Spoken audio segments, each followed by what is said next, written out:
Hi everybody, it's Mimberly. Welcome back to another video. So today we're reacting to something a little bit different than we do normally here on the channel.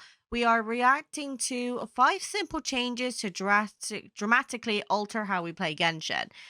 We've reacted to this content creator before, and they've recently released a video about the 5 changes that they want happening to Genshin. I'm genuinely curious. Because this one's a lot more predominant in Genshin than I am, and with me about to come back to the game, I kind of want to see if anything has changed. So let's get straight into it. But before we do, make sure you leave a like and consider subscribing because I do release reaction, gameplay, and guide content for Honkai Star Rail and eventually Genshin Impact later this year. And if you guys are struggling with anything or need an account review, you can actually ask me to do one for you, and that will be a video either completely private to you or it will be released on the YouTube channel for free. So let's get straight into it. Now, I've been playing Genshin since the second half of version 1.0. Oh, In that fucking time, I've hell. seen people quit this game many times for many different reasons. I myself Yep. have a lot of things I would like in this game, or Mhm. small issues with it, yet I continue to play it. It doesn't take much of my time, and I do enjoy the time that I spend on it, so, it's pretty easy to keep playing it. However, that does not mean that there are things that I wish it would Fucking have hell, it's bright. or improve Venti. upon. Put So the here's sun my away. personal list of the 5 things that I think would improve Genshin the most.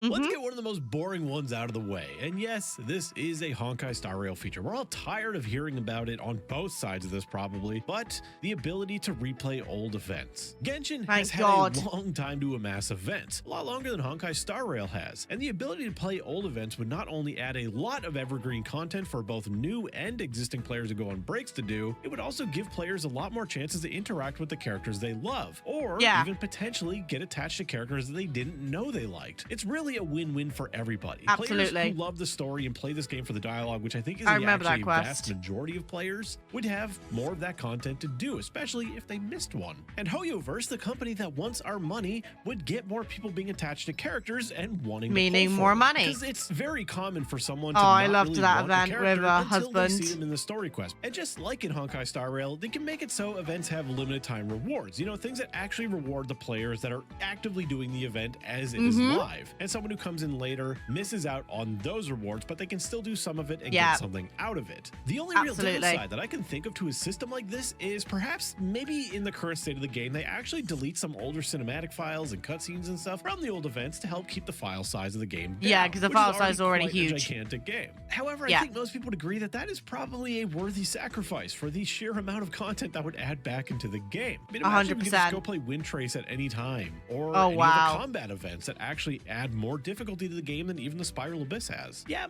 And then let's also not forget that you actually get to play test other characters that you wouldn't necessarily get to play until they're run on a banner. might take away a bit of what makes those events rerunning special, but there are ways to combat that, and I don't think it's that big of a deal. I think this would be a huge boon Yeah. to the game. Now, something that That's a almost cool little touch, by the way, opposes is Raccoon story runs and across the dialogue skipping screen up to is this is say where he nothing is. revolutionary to bring up. People talk about it all the time, but that is because it is very important to some people. Now, let me just say this. Anytime I bring this up or I see others bring it up, I see people get attacked for it. I've had people tell me that I'm playing the wrong game because they are apparently deciding that this game is only story, and if you don't want to play for the story, it's not the game for you. That's not for you to decide. Honestly, some people treat it like you're skipping the story in like a Telltale game or like The Last of Us. Oh, The kind of fucking A. games where the story actually is like 90% of the game and the gameplay is probably mediocre at best if there's any real meaningful gameplay at all. Genshin is not that kind of game. Yeah, sure, there may be a lot of instances where people say they don't like the gameplay. Maybe Yeah. they actually don't like the open world exploration part, which weirdly I've heard a lot from people. However, I actually like the gameplay, and a lot of people do as well. And I don't always want to listen to the story. In fact, my preferred way of experiencing stories in video games is to listen to it through YouTube. Either somebody else just making like a movie of it where they edit all the cutscenes, the dialogue stuff together for a viewing experience, or I'll read about it on wikis and stuff. Actually experiencing it through the game itself is one of my least favorite ways to do it. Some people don't want to experience it all, and forcing them to isn't going to change that. Not for most people anyway.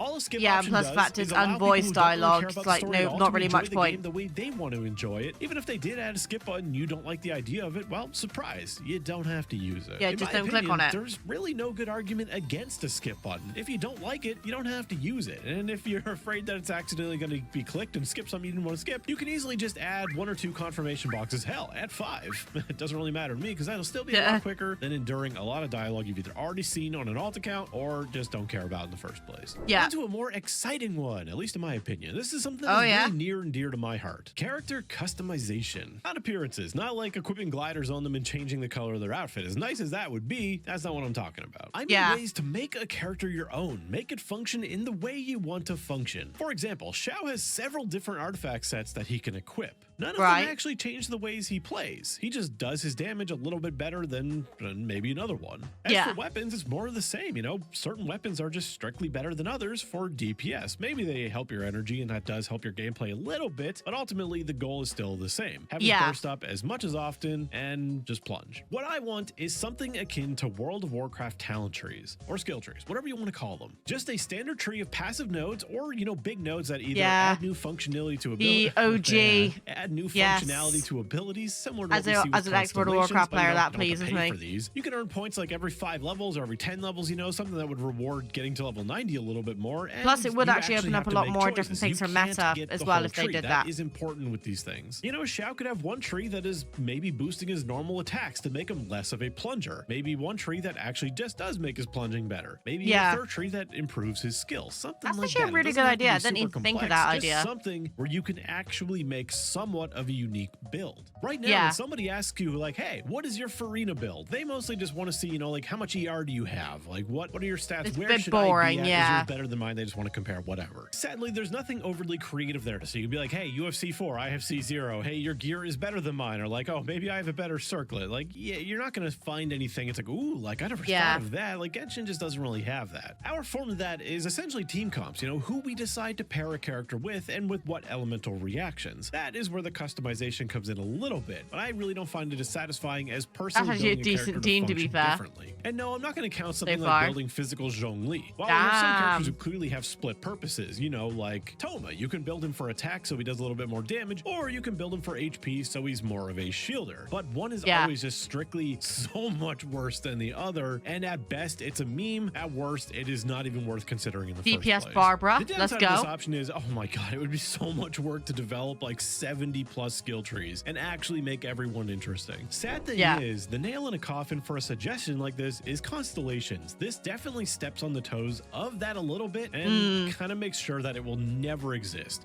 Despite the fact that I think this would probably be one of the best additions to the game. For this next suggestion, I have to first say something, both regarding the last one and this one. These are both hypothetically increasing the power of our characters significantly, but I think we have Okay. to let go of the idea that Genshin is ever going to be a challenging game and instead just go towards power fantasy. And with that, my Right. next idea is 6-star artifacts. Hear me out. Okay, don't freak out. I don't mean replace all your 5 stars. Instead, I mean get an entirely new piece at an incredibly low drop rate. I mean like 0.25% chance or less. My concept for a 6-star artifact is an artifact that is called a prismatic artifact. This is meant to fill that dopamine gap where, you know, we don't really have anything that we actually find in game that gives us like a huge rush. You can find That's a actually really not a good bad 5-star idea, artifact, to but be it's just, fair. honestly, it's not as exciting, especially when you have a ton of artifacts from years of farming. My concept for a 6-star artifacts, also known as prismatic artifacts, is an artifact that counts as a universal set bonus. However, you Yeah. can only have one of these equipped per character. That way there's some semblance of balance maintained. They are one tier above a 5-star, meaning they do have better stats. They always start Yeah. with 4 stats. And as a artifact one tier over 5-star, their stats would just overall be a little bit better. Now, my reasoning for making it a universal set bonus is not only because it makes something interesting happen where you can actually get a 4 set and a 2 set, or even potentially like 4 2 sets if you wanted. More importantly than that is the fact that it is a universal item, that it belongs to no set and instead is Yeah. a wild card. Basically is that it It's a good improves the idea. odds of you I actually really using like that one idea. if Let me you know were what to you find guys one. With think. it being so incredibly rare, if it just ends up being crap like 90% of, well, more like 99% Yeah. of other artifacts, that's just disappointing. This way, there is an extremely high chance of you using it, both in combination with the stats that it They're like just just has the over a new 5-star